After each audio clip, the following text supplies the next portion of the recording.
Assalamualaikum warahmatullahi wabarakatuh. Semangat pagi, salam sehat, salam sejahtera untuk kita semua. Shalom, Om Swastiastu, Namo Buddhaya, salam kebajikan. Yang saya hormati rekan-rekan pimpinan perguruan tinggi dan Karir Center dari seluruh perguruan tinggi yang hadir pada acara hari ini, dan juga pada seluruh sivitas akademika yang hadir pada acara hari ini, serta juga mitra Karir Center yang hadir pada acara ICCN hari ini. Pertama, bersyukur alhamdulillah kita bisa bersilaturahmi dalam keadaan sehat afiat dan bisa menyelenggarakan kegiatan ICCN ini dengan baik. Mohon izin saya berbagi layar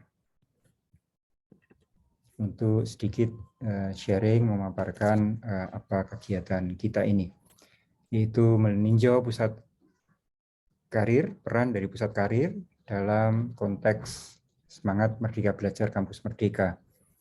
Karena Career Center ini merupakan mitra yang sangat penting untuk mencapai indikator kinerja utama perguruan tinggi dalam konteks Merdeka Belajar Kampus Merdeka. Seluruh perguruan tinggi di dunia, terlebih perguruan tinggi kelas dunia, papan atas, best universities, world class universities, semua memiliki pusat karir. Karena karir ini merupakan hal yang penting dan esensial bagi pendidikan tinggi, karena pendidikan tinggi adalah jembatan anak tangga terakhir dari dunia pendidikan menuju pada dunia profesional, dunia karir. Sehingga karir masa depan itu sebetulnya dimulai dari hari pertama mahasiswa menginjakkan kakinya di perguruan tinggi. Ini yang sering kita lupakan. Kita fokus pada penyelenggaraan pendidikan, lupa bahwa pendidikan di perguruan tinggi itu adalah persiapan sebagai anak tangga terakhir, jenjang terakhir menuju ke dunia karir, dunia profesional. Nah inilah melalui program Merdeka Belajar Kampus Merdeka itu sebenarnya kita merefresh kembali bahwa salah satu misi penting bagi perguruan tinggi di dalam mendidik mahasiswa adalah menyiapkan mereka untuk nanti menjadi insan-insan dewasa yang produktif, kreatif, inovatif, dan sukses di dalam karirnya. Karenanya sekali lagi pusat karir ini menjadi sangat penting dan mestinya ada di setiap perguruan tinggi kita dan menjadi bagian penting dari perguruan tinggi, tidak kalah penting dibandingkan dengan perpustakaan, dengan laboratorium, dengan ruang kelas dan layanan-layanan yang lain.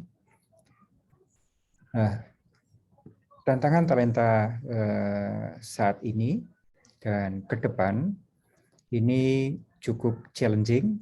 Pertama dari sisi teknologi, saat ini teknologi yang berkembang dengan sangat pesat mengharuskan kita untuk tadi memfitkan karir masa depan adik-adik mahasiswa yang sekarang belajar di perguruan tinggi dengan masa depan mereka di dunia masa depan yang akan mereka masuki. Yang kedua juga aspek dinamika sosial dan kultural di masyarakat, baik itu urbanisasi, budaya impor maupun juga budaya lokal yang berinteraksi dengan budaya impor tadi, keragaman budaya kita sendiri, ini semua adalah tantangan yang harus kita sadari bahwa adik-adik mahasiswa itu datang dari berbagai macam latar belakang sosiokultural yang berbeda satu dengan yang lain. Culture shock itu banyak dialami oleh adik-adik mahasiswa kita ketika mereka merantau dan bertemu dengan dunia baru. Nah, kalau mereka tidak kita siapkan dengan pendampingan yang baik, ini bisa berbahaya, bisa culture shock. Culture shock itu kan kemungkinannya dua. Yang pertama kemudian dia menjadi introvert, yang kedua jadi overt, jadi berlebihan di dalam mengadopsi kultur baru. Kemudian demikian pula dengan dunia kerja yang semakin dinamis, semakin membutuhkan fleksibilitas yang semakin tinggi, mobilitas yang semakin tinggi, multi talenta, multitasking, dan berbagai macam isu dunia kerja yang kadang-kadang kita lupa menyiapkan untuk adik-adik kita. Seperti misalnya disiplin. Disiplin itu di dunia kerja manapun sangat penting. Ketepatan waktu itu di dunia kerja apapun itu sangat penting. Nah, hal-hal macam itu, tanggung jawab itu juga hal yang sangat penting. Kadang-kadang itu kita lupakan di pendidikan kita. Kemudian juga isu lingkungan, SDGs terutama ini juga mestinya menjadi bagian sangat penting di dalam menyiapkan para profesional masa depan. Kesadaran tentang SDGs, kesadaran tentang penggunaan energi yang berkelanjutan, kesadaran tentang air bersih, kesadaran tentang sampah, kesadaran tentang plastik dan sebagainya, ini perlu menjadi perilaku, karena itu bagian dari pembentuk karir masa depan adik-adik mahasiswa semuanya. Nah, di dalam mentransformasi perguruan tinggi, itu kita ketahui Kementerian Pendidikan, Kebudayaan, Riset dan Teknologi memberikan indikator kinerja utama, yaitu tertuang dalam Standar Nasional Pendidikan Tinggi dan diringkas ke dalam 8 indikator kinerja utama. Indikator kinerja utama dan pertama sangat penting itu adalah kebekerjaan lulusan, bekerja dimanapun dalam arti yang sangat luas. Intelektual pun itu tentunya juga tidak hanya intelektual yang kemudian seharian melamun atau seharian berpikir tanpa memikirkan dirinya dan keluarganya. Jadi apapun juga profesi yang akan ditekuni oleh para sarjana nantinya itu tentunya membutuhkan produktivitas, kemampuan untuk berproduksi, kemampuan untuk mandiri paling tidak. Sehingga lulusan mendapatkan pekerjaan yang layak ini sangat penting. Kemudian untuk memastikan agility dari para lulusan kita, maka seberapa merdeka kampus tersebut di dalam membuka potensi mahasiswa itu diwujudkan dalam IKU nomor 2, yaitu diukur dari seberapa banyak sih mahasiswa yang mendapatkan pengalaman di luar kampus, ini sebagai indikator bahwa kampus itu memerdekakan mahasiswanya untuk mengembangkan potensi, bukan memerdekakan mahasiswanya untuk semaunya sendiri, tapi memerdekakan mahasiswa untuk mengembangkan potensinya dengan dibimbing oleh para dosennya.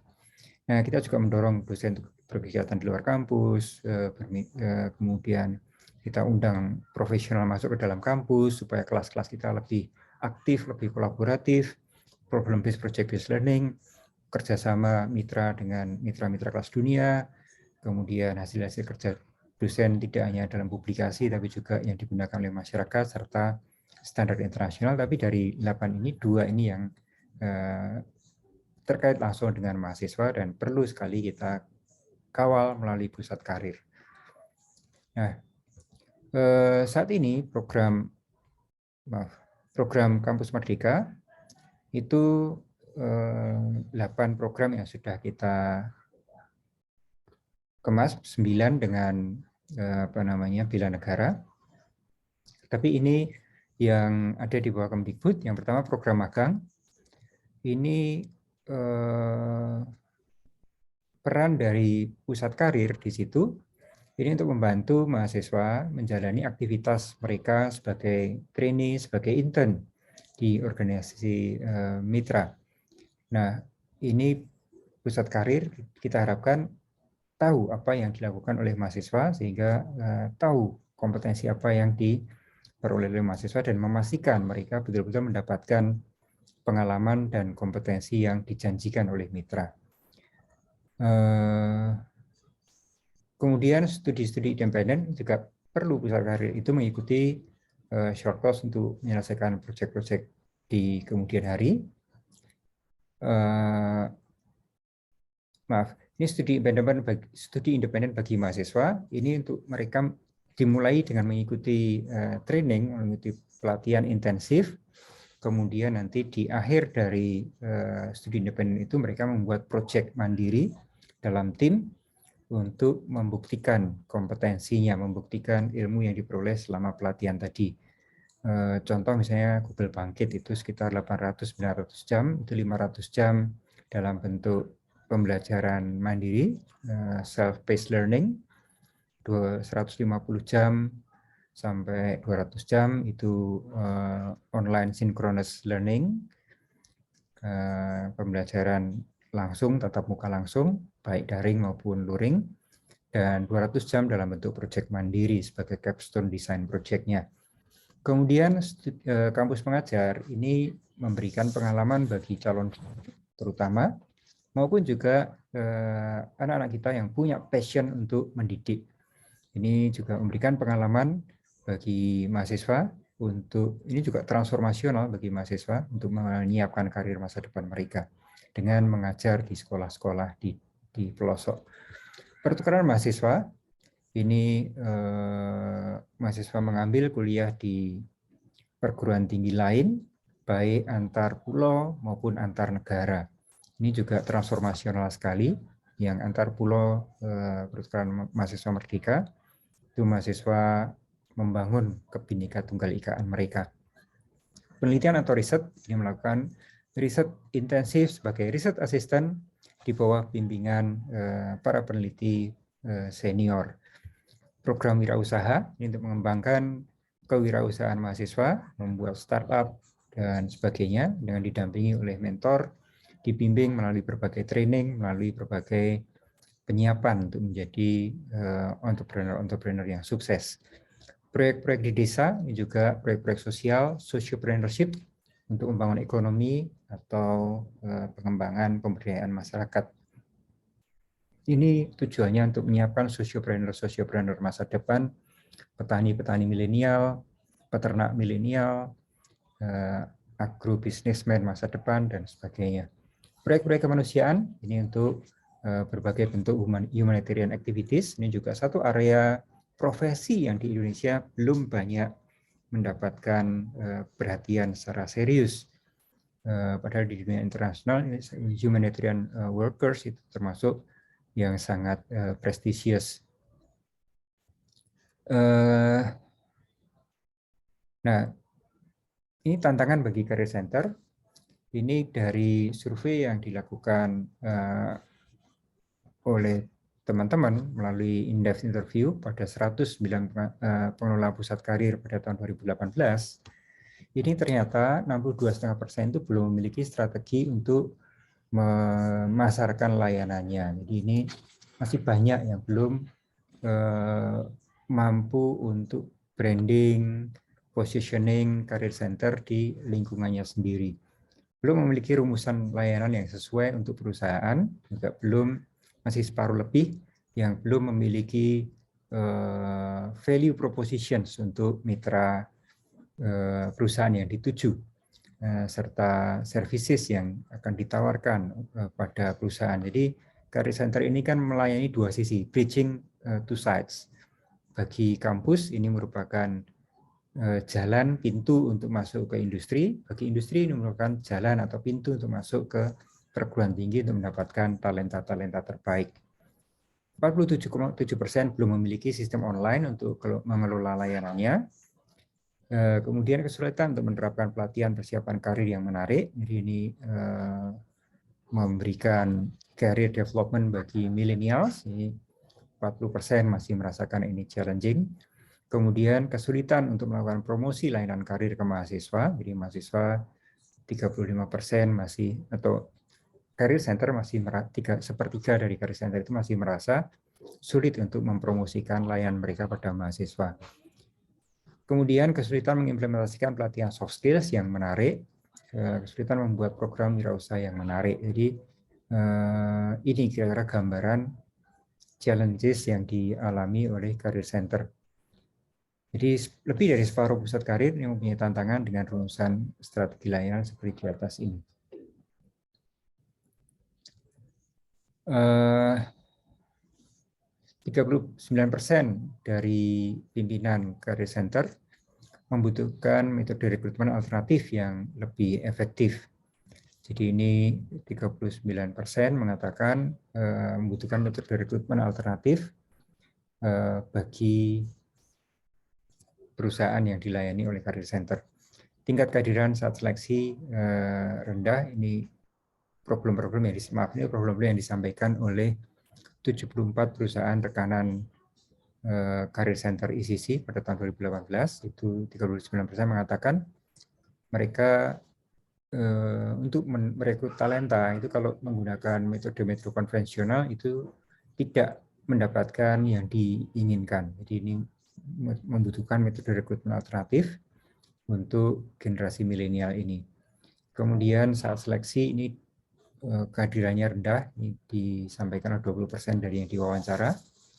Belum memiliki strategi branding yang tepat. Kemudian gap industri dan dunia pendidikan 12%, dan biaya rekrutmen yang tinggi, sementara success rate-nya rendah, serta kesulitan mencari ruangan untuk tes. Ini program yang sedang berjalan di Kemdikbudristek, magang bersertifikat, ini kolaborasi Kemdikbud dengan perusahaan-perusahaan maupun organisasi reputable untuk memberikan kesempatan pada mahasiswa berkarya dan mempelajari keterampilan-keterampilan praktis, pengalaman di dunia kerja yang sesungguhnya. Magang ini di perusahaan diakui untuk 1-2 semester penuh, 20-40 SKS. Nah, kami berharap sebetulnya ketika mahasiswa mengikuti program ini itu tidak mengambil mata kuliah atau sedang mengerjakan tugas akhir, karena bukan itu tujuannya. Mereka bukan sedang belajar multitasking antara mengerjakan PR-PR di kampus dan bekerja. Kita bukan sedang mengajar mereka multitasking, tapi betul-betul immersive experience di dunia kerja. Kemudian ini magang ini juga mendapatkan bantuan biaya hidup selama mereka mengikuti program dan mendapatkan sertifikat kompetensi dari perusahaan setelah mereka menyelesaikan magang. Dan mereka mendapatkan full 20 SKS kalau magangnya 1 semester full. Nah, program-program ini mempunyai 3 karakter. Yang pertama, ini problem solving, project oriented, industrial led, dan menyelesaikan problem-problem nyata di lapangan dengan real case dan bekerja dalam teamwork. Kemudian pembimbingan oleh mentor full time, jadi bukan part time mentor tapi full time mentor atau staf profesional, serta magangnya terstruktur. Jadi pada mitra kita sudah meminta bahwa programnya seperti apa, day-to-day activities-nya seperti apa, exercises-nya seperti apa, project-nya seperti apa, itu sudah dirancang sejak mula dan kita memastikan ada mentor. Dan karena mentor ini juga disubsidi oleh pemerintah ketika melakukan atau untuk agar mereka bisa full time dedicated untuk mementori adik-adik mahasiswa. Imersif dan disertai dengan sertifikasi industri. Jadi ini karakteristik dari program magang bersertifikat. Kemudian studi independen bersertifikat, ini tadi mahasiswa melakukan intensif training, courses, dan bermitra dengan industri. Nah, ini penyelenggara organisasi atau perguruan tinggi yang menyelenggarakan studi independen ini akan diberikan dukungan pembiayaannya tentu. Bagi mahasiswa yang mengikuti ini juga mendapatkan sertifikat. Jadi nanti biaya sertifikasinya itu dibayari oleh Kemdikbudristek dan biaya course-nya itu juga dibiayai oleh Kemdikbudristek apabila ada biayanya. Kemudian biaya partisipasi, kalau ini ada fee dan sebagainya, itu dibayar oleh kementerian. Bantuan biaya hidup untuk yang harus tinggal di luar domisili, itu diberikan bantuan biaya hidup, dan menerima sertifikat di akhir kegiatan ini apabila mereka lulus tentunya. Jadi ini karena bobotnya 20 SKS, mahasiswa harus super serius. Ini beberapa mitra, ada Microsoft, Huawei, Apple Academy, Google Bangkit, NVIDIA, Deep Learning, dan sebagainya. Nah, ini gambaran dari pengalaman mahasiswa. Ini mayoritas mahasiswa menyampaikan bahwa mereka mendapatkan new skills, keterampilan baru, sesuai dan bahkan melebihi ekspektasi. Jadi 90% mengatakan they got new skills as expected atau bahkan beyond, jadi melampaui ekspektasi mereka. 53% mengatakan melampaui ekspektasi mereka. Jadi ini sangat positif. Dan survei ini itu dilakukan ketika adik-adik mahasiswa sedang pada mengeluarkan mosi ke Kemdikbud karena pembayarannya belum keluar, uang sakunya belum keluar. Ini karena di awal program awal ini kita masih ribet sekali urusan administrasi dengan LPDP. Itu pun kita melihat respon yang sangat positif dari mahasiswa tentang apa yang mereka peroleh melalui program MSIP ini, baik pengalamannya maupun bimbingan dari mentor yang mereka peroleh. Dan 81% mengatakan puas dengan program MSIP ini dan merekomendasikan ke teman-temannya. 93% merekomendasikan program ini ke teman-temannya yang lain.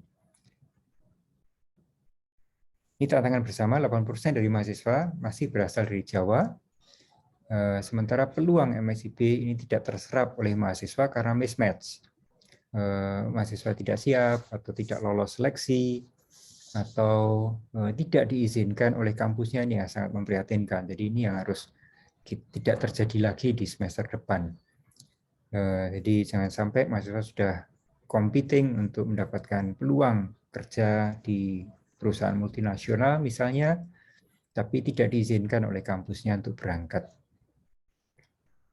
Ini bukan terserap, tapi tidak terisi oleh mahasiswa. Jadi 4.000 peluang yang sudah kita siapkan, itu tidak ada mahasiswa yang mendaftar. Ini memang ada dua sisi ya, mungkin dari perusahaannya juga kurang atraktif bagi mahasiswa, sehingga yang mendaftar sedikit dan tidak cocok dengan yang dibutuhkan oleh perusahaan, atau karena tadi mahasiswa ternyata tidak mendapatkan izin.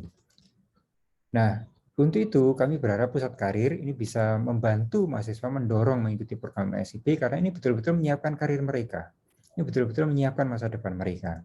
Bukan sekedar ya alternatif dari kuliah, bukan itu, tapi ini betul-betul untuk persiapan mereka memasuki dunia kerja.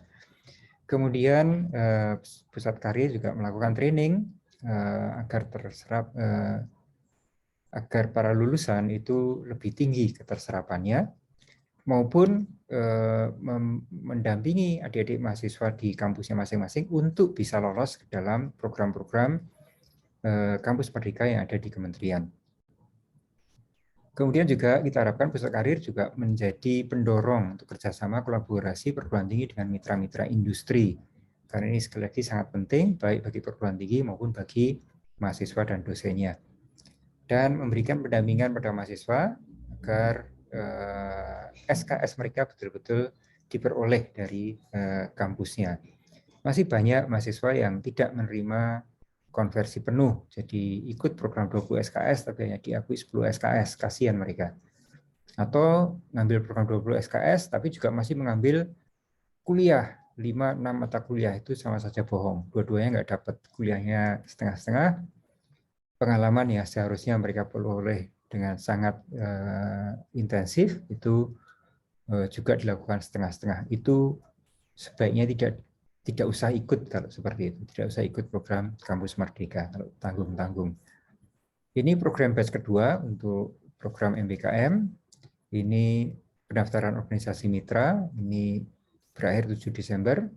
Review proposal kita lakukan nanti sampai pertengahan Desember. Pengumuman pemenang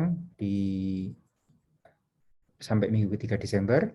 Pembukaan pendaftaran mahasiswa sampai akhir Desember. Sosialisasi program sampai akhir Desember, seleksi mahasiswa oleh mitra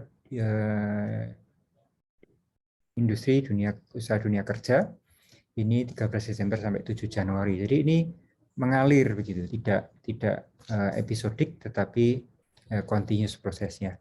Diskusi dan konsolidasi mitra IDUKA dengan perguruan tinggi ini supaya nanti nyambung lah apa yang diharapkan oleh perguruan tinggi dan IDUKA ini nyambung, tidak ada dusta di antaranya. Pelepasan mahasiswa oleh Mendikbudristek pada awal Februari 2022. Jadi ini kira-kira jadwal pelaksanaan. Seluruh mitra kami harapkan bisa mendaftar melalui mitra Kampus Merdeka kemdikbud.go.id. Dan itulah yang kita harapkan, kolaborasi untuk mengakselerasi kemajuan kita. Industri, dunia usaha, dunia kerja membutuhkan talenta membutuhkan sentuhan dari industri dan dunia kerja untuk memastikan mereka fit dengan kebutuhan dunia kerja, dunia industri. Kata John Maxwell, if you want to go fast, go alone. If you want to go far, go together. kolaborasi adalah satu keniscayaan, satu keharusan untuk melipat gandakan upaya kita semua. Terima kasih dan semoga acara hari ini bisa memberikan inspirasi, bisa